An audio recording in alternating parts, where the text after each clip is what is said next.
Darkness, cold, silence. There was a time when he almost gave up, when the shadows whispered that it would be easier to surrender. But surrender was far worse than defeat. Surrender meant letting the darkness take over, letting weakness rot the soul from the inside out. A voice echoed in his mind. It wasn't his own. "You really think this is enough?" It slithered through the air like a serpent, curling around his thoughts, sinking its fangs into his doubt. "You think you can escape what you are. You think strength is just given."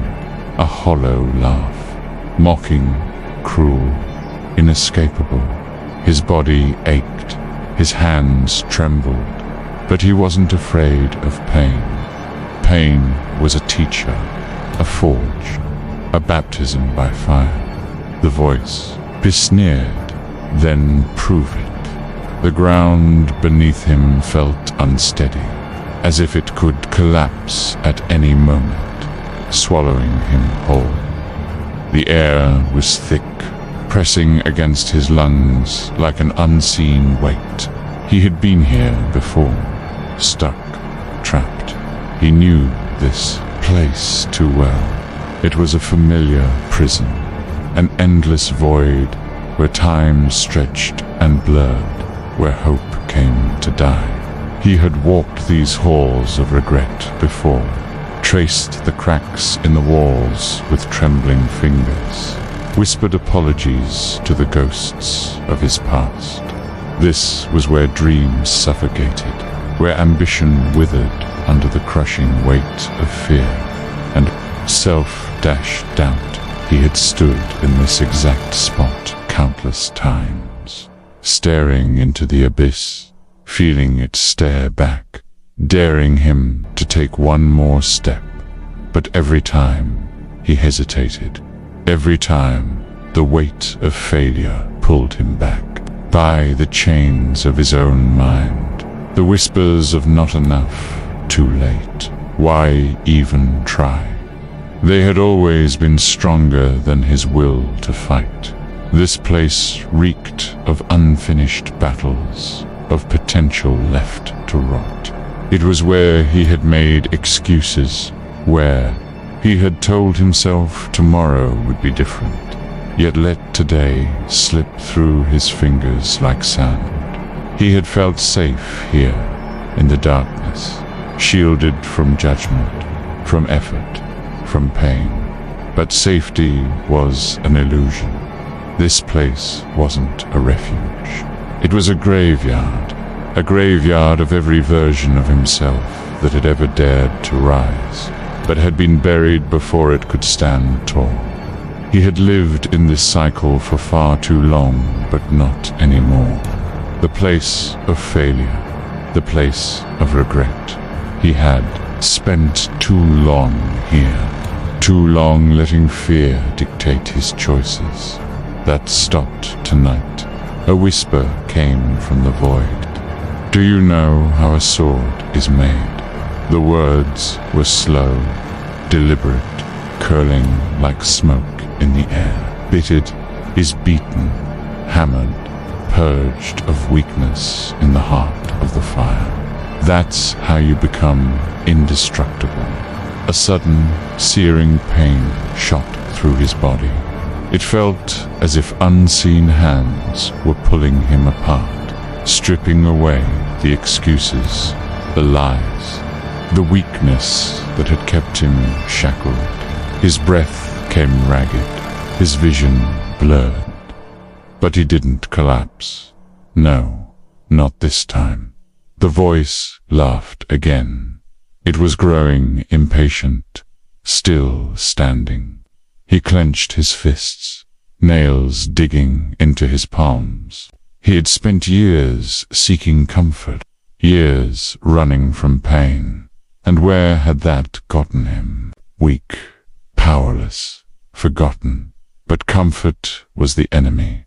It lulled him into complacency, whispered lies that it was okay to be mediocre, that he was fine the way he was, that effort was overrated, that struggle was unnecessary. It wrapped around by him like a warm, suffocating shroud, convincing him that ambition was just another word for disappointment. It fed him comforting illusions, painting a world where he didn't have to push, didn't have to suffer, didn't have to fight, but deep down he knew the truth. It wasn't kindness, it was a slow, calculated poison, a voice that dripped with deceit, telling him that stillness was peace when, in reality, it was decay.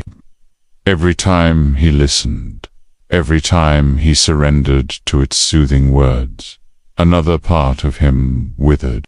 His fire dimmed, his strength eroded.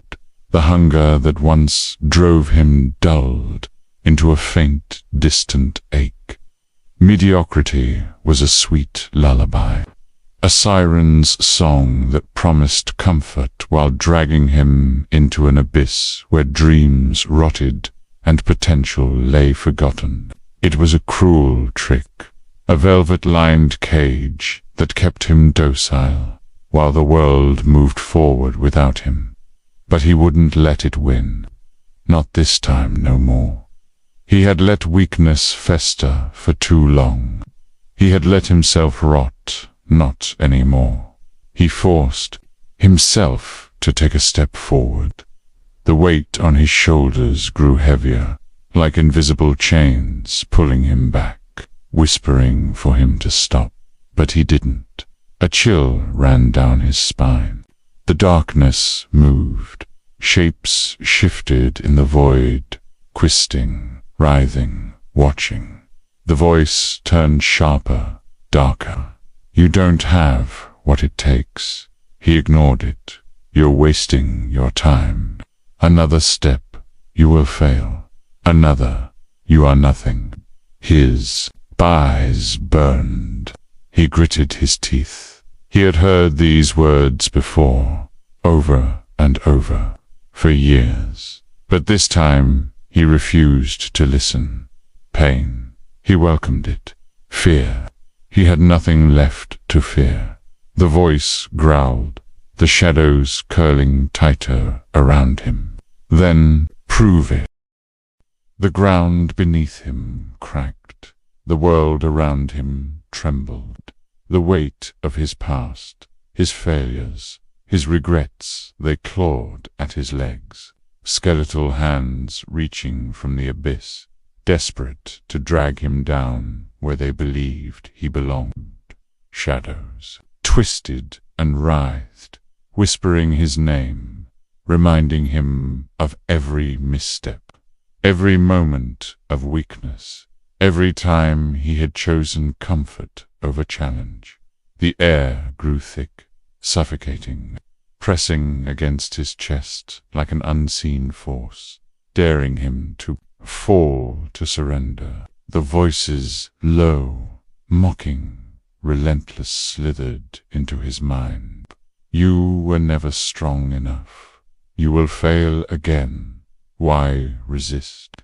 For a moment he almost believed them, but then something stirred within him, a flicker, faint yet defiant, a memory of why he had come this far, why he had suffered, why he had endured. This wasn't where his story ended. With a breath that burned like fire in his lungs, he planted his feet firmly, forcing the shadows back.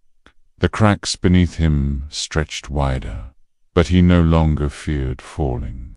If the past wanted to pull him under, it would have to fight for every inch, because he wasn't sinking. He was rising, but chains could be broken, and weakness could be burned away. He exhaled, slow, controlled.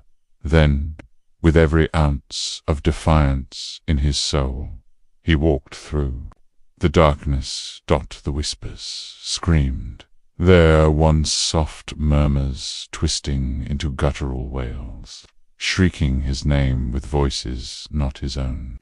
The shadows lashed out, writhing tendrils of darkness clawing at his skin, desperate to hold him back, to keep him caged in the misery he had always known.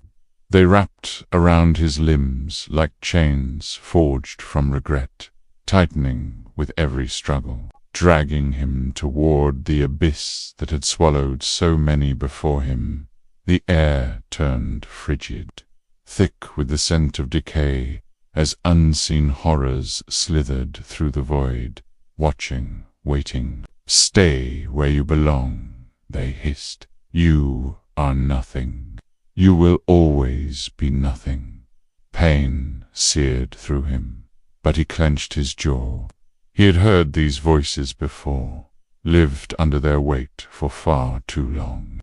But this time, something was different. This time, he wasn't listening. A fire erupted within him, blazing against the darkness, defying the icy grip of despair. The shadows recoiled, hissing, writhing in agony as his resolve burned through their deception.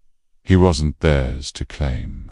Not any more that with a roar that shook the very foundation of his soul, he surged forward, tearing free from the grip of his past. The whispers howled in fury, the shadows shrieked in defeat, but he no longer feared them. He had walked through the darkness. Now he would rise. But they couldn't, because he had already decided. There was no place for weakness.